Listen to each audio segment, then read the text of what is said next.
StraightallDay.com. When does it make sense to burn the bridges? You have heard of the term burning bridges, which is essentially, it means doing something to where you cannot go back, whether that's to a person, a place, or a thing. Often it involves human communication when you're burning the bridges.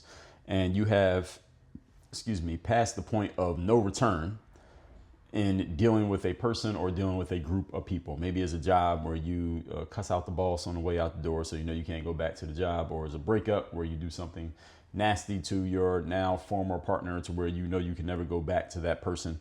And you probably also heard that it never makes sense to burn bridges, even if you are walking away from a person or situation that even if you are walking away from a personal situation, you might as well do it amicably and professionally and courteously.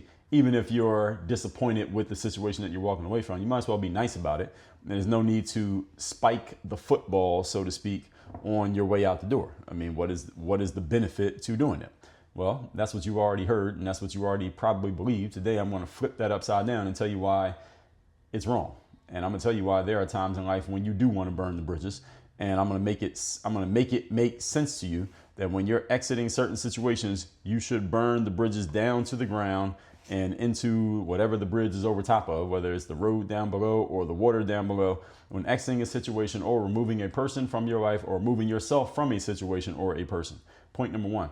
Today's topic, once again, is when it makes sense to burn bridges. Number one, you never want to go back, and you know that you never will go back, and you want to make sure you never go back. So you burn the bridge. All you have had situations in your life where you dealt with a person, group, maybe even a company that you would never, ever deal with again, no matter what they say, what they do, no matter what they offer you, no matter what circumstances change in your life. Can we agree on this? Does everyone have a situation, person, circumstance, place, etc. you have been with or through in your life in the past that no matter what they do, no matter what they say, no matter how they change, no matter what changes in your life, you would never, ever, ever, ever go back to that person, place, or situation? Does everyone have something that fits that description? Okay, everybody's saying yes. In these situations, it is okay, even suggested, that you burn the bridge. Not necessarily because you need to spit in the face of that person on the way out. That might be why you do it, but that doesn't necessarily have to be the reason. But because you want to make sure that you are never even tempted of thinking about going back to the place that you were before. That's the reason why you do it. Sometimes burning the bridge is more of a personal discipline than it is about control. All right, the burning of bridges reduces your options to go back to where you were, thus making it easy to never go back. Because with the bridge burned, you literally can't go back. I mean, that's the point of burning a bridge. You cannot cross back over that bridge, and you know that you're never going to be coming back to that thing. I remember I was reading the story of when I first got involved in my first entrepreneurial venture was jumping into some network marketing that I didn't do for long when I was in college. And it was a company called Prepaid Legal, which is now called Legal Shield. They still exist, and I am a customer. And they were called Prepaid Legal back then. And the guy who started the company was this man named Harlan Stonecipher. And he's old, at that time, he was an old white guy. He's probably dead by now. Let me look him up, see if I can find anything about him. And Harlan Stonecipher was, I believe he was from, I'm looking him up, and the word obituary came up when I was looking him up. So Harlan Stonecipher, insurance pioneer, dies at age 76. This is in 2014, he passed away. Now, he was an insurance salesman whose legal problems came after a car crash in 1969, and that's when he created the Prepaid Legal company. He died November 10th, 2014. So basically, he allowed people to pay a monthly premium for help with legal matters. So basically, he created insurance for the legal side of things, which is, again, it was called Prepaid Legal, now called Legal Shield. So this guy, Harlan Stonecipher, he wrote a book about his company that he had started. This is early 2000s when I read this book. And he told the story in the book of how whatever job he was working at when he quit to start the company that became Prepaid Legal, his boss told him, well, you're kind of taking a risk in starting this company and it might not work out. So because I like you, Harlan, if I'm going to let you know that if your business venture fails, you have an open door to come back and take your job back here at the company. And Harlan Stonecipher said that he told his boss that while he appreciated the gesture, he had to refuse that offer to come back to work. And he was saying that as part of his hero's story, that I had to let my boss know that there was no way I was coming back to this job no matter what happened, because if I gave myself the out clause, the plan B of going back to my job, if it didn't work out, then I probably would not exhaust every option to make sure that it did work out. Now, if that's actually a true story or not, I don't know. It tends to be a thing that when someone becomes highly successful and highly visible, that they take some creative. They get a little bit creative when it comes to their backstory. The backstory doesn't have to be 100% true. They tell the story in a way to glamorize themselves and make themselves look more like a superhero, because they need a good backstory to go along with the current situation in which everybody is looking up to them. For example, I just finished a book called That Will Never Work. It's written by Mark Randolph. Mark Randolph is one of the founders of Netflix. He was with the company from when it started in the late 90s. He exited the business around 2003 with about $250,000 in cash. And the guy who took over the company as CEO from Mark Randolph and still runs it to this day is a guy named Reid Hoffman. And Reid Hoffman created a backstory about what Netflix was and where it came to be. Some of you are familiar with Netflix, and the backstory have probably heard the backstory, which was that Reid had rented a movie from Blockbuster Video, and he was late bringing the movie back, and he incurred a $40 late fee from Blockbuster Video, and he was pissed about the $40 late fee. He said, I had to do something about this, and because of that, he created Netflix. That sounds like a cool story, bro, but that is not how Netflix began.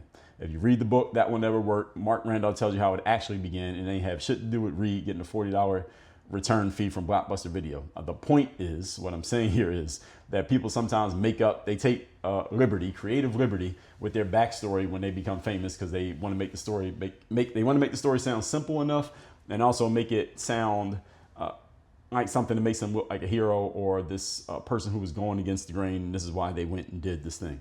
The whole point here I'm bringing up is Mr. Stonecipher said that his boss said, you can come back to your job. He said, no, I'm not coming back to my job no matter what. Now, again, whether that happened or not, we don't know. But sometimes burning the bridge is more of a personal discipline than it is about, again, what I just said. You want to burn the bridge to make sure that you don't go back to that situation, whether he was making that shit up or not. The point still stands. Even if it's a fake story, that's a good way of illustrating this point here. You want to make sure that you can never go back. You burn the bridge, you can't go back. Point number 2. Today's topic, once again, is when does it make sense to burn bridges? Number 2, when you want to give yourself no option but to move forward and not allow yourself to slow down or step backwards. One challenge human beings have. It's a paradoxical challenge, is that if you ask most people, do you want to move forward, advance, and get better in life? Everybody will say yes. The issue is when it's time to actually move forward, advance, and get better, many people procrastinate, hesitate, and do nothing. Why is this?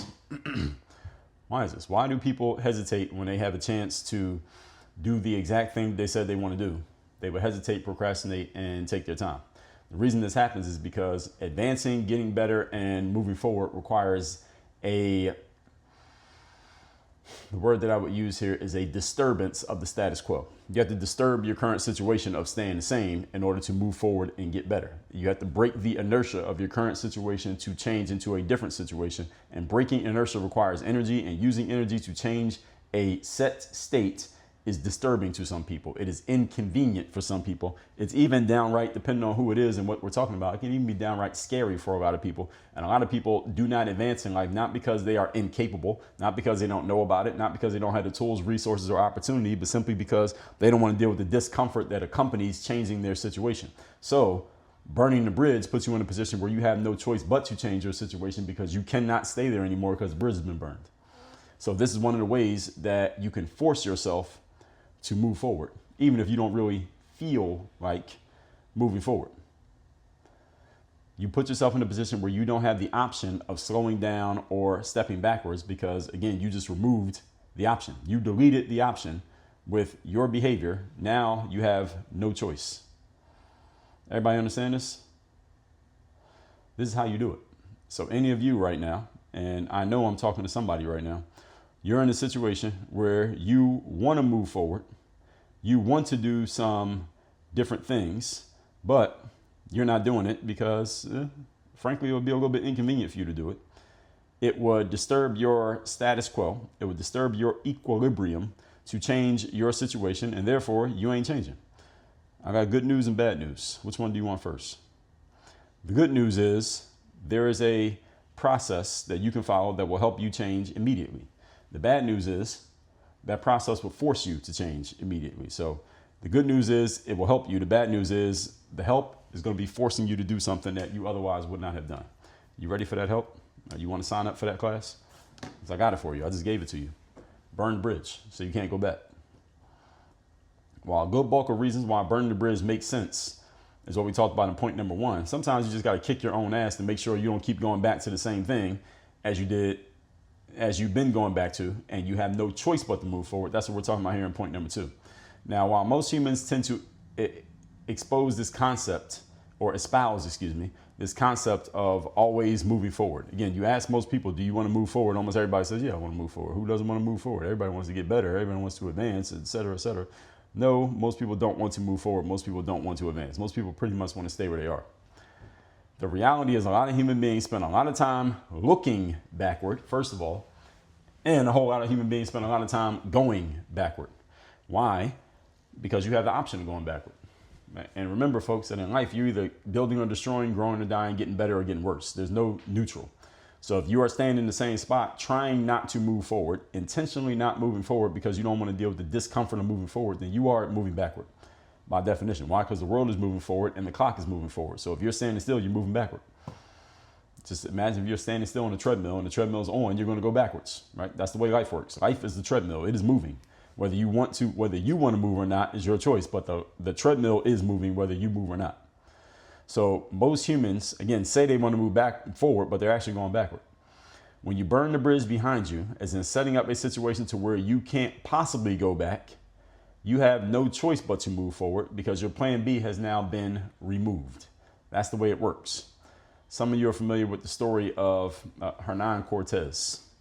Any of you know who Hernan Cortez is? He is a Spanish conquistador who, along with many others, came into the New World sometime after Christopher Columbus's voyage. And they were coming over to the New World because they heard that there was gold to be gotten here. There were lands to be conquered, and these people can make heroes of themselves by conquering these lands. Well, Cortez is one of the many, who came over to the USA. Now, his people they had stationed themselves in modern day Cuba, and Cortez heard, and many people had heard, that there was a lot of gold to be gotten in some lands a little bit to the north and to the west, this land known as present day Mexico. Pulling up my map here to make sure I got my locations right. Yeah, it was actually not to the north, actually completely to the west, known as present day Mexico. So Cortez was sent by the person in charge over in Cuba to go over there just for an exploratory trip. Just go find out what's going on, come back and report to us what you found. Because Cortez was not the person at the top of the totem pole at the time. But Cortez was a highly ambitious individual. So when he got sent over to Mexico with maybe about 500 men and a couple of ships, once he realized what was over there, he said, you know what, I'm not going to go back and report to my boss what's going on over here. You know what, I'm just going to stay over here and conquer it myself, and I'll be the person who rules this land. Because again, Cortez was an ambitious individual. So he said, I'm just going to stay over here and do this. And he told his men that when they got over to what is Mexico, he told them that's exactly what his plan was. We're just going to stay here. We're going to take over this land and we'll dominate it.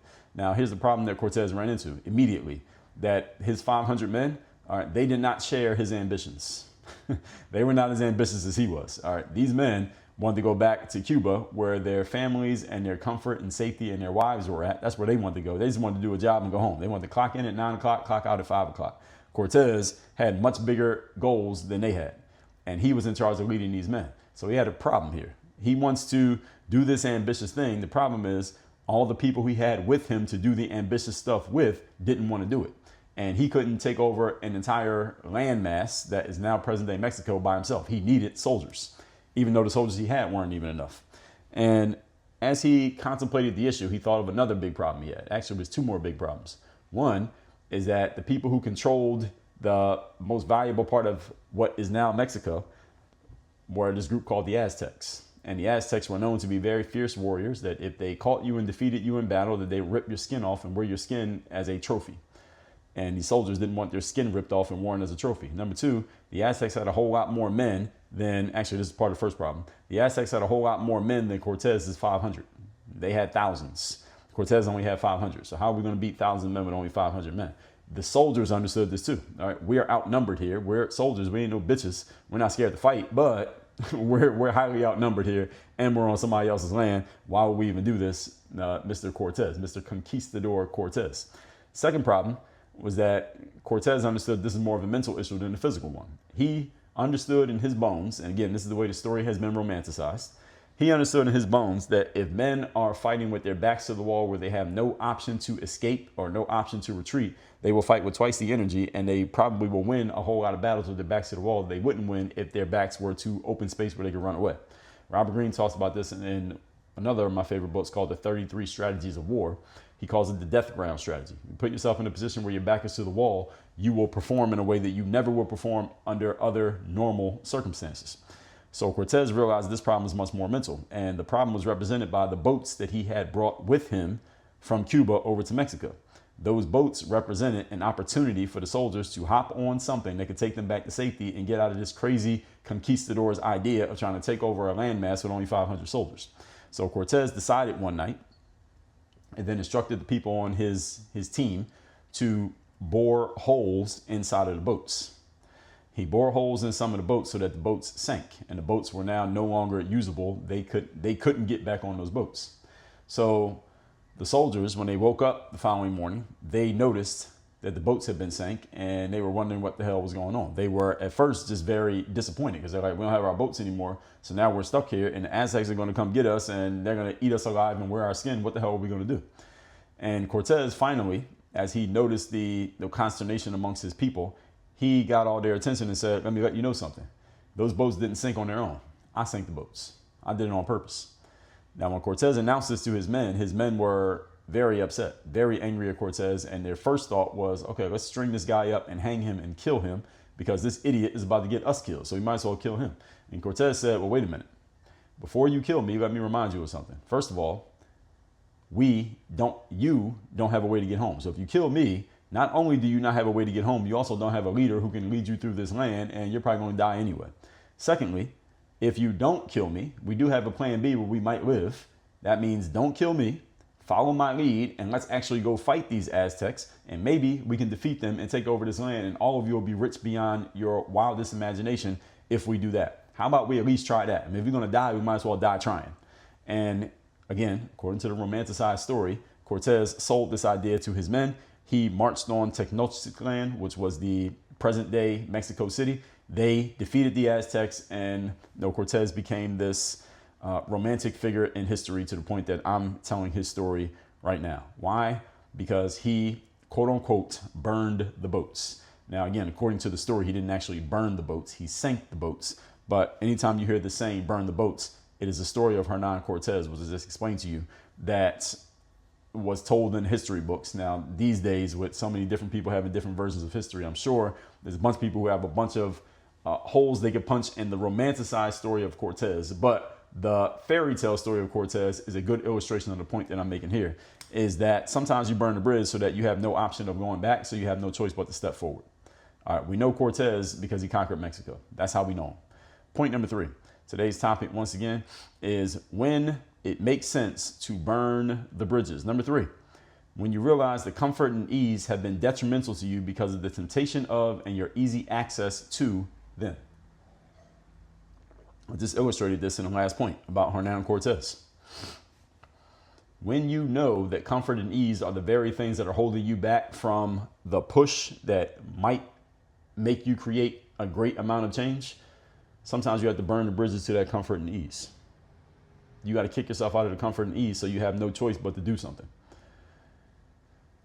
This is why burning the boats matters, because often the boat is just that.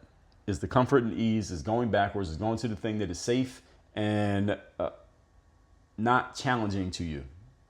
It allows you to maintain the status quo, or at least feel like you're maintaining the status quo. Most human beings die from comfort, not difficulty. Most human beings die from comfort, not difficulty. Because things are so comfortable and easy for most of us, People tend to stay in places that do not challenge us or allow you to grow complacent. You stay in places that are not going to push you outside of what you're used to, and they allow you to grow complacent because nobody's going to push you any further than you want to be pushed. This is the reason why, ladies and gentlemen, the coaching industry exists. This is the reason why personal trainers exist. This is the reason why mentors exist. This is the reason why every athlete has a coach. Why? Because the coach or the mentor or the person in charge, whoever it is, they're going to push you to go further than you would have ever pushed yourself. That's the very point of them. It's much more psychological than it is physical. Burning the boats means we're removing the escape hatches to any place that you could go, to removing the escape hatches to any place that could be deemed safe and forcing yourself to step into discomfort. That's what it means. That's what burning the boats is. And this is something that most human beings never do, despite our logical understanding of the concept. You want to put yourself where you can't just stay doing comfortable things, or you got to push yourself to go a little bit further. Everybody understands this, yet nobody does it. Everybody listening to me understands logically what I just explained. Yet at the same time, most people never put themselves in the position to where comfort is not an option. Now, comfort is always an option for almost all of us. When you put yourself in a position to where comfort is not an option, this is when you have no choice but to expand, or you're going to die. Those are two choices you got. You're either going to die trying to expand, or you will successfully expand. Human beings tend to want the option of comfort because it's part of our self-preservation mechanism.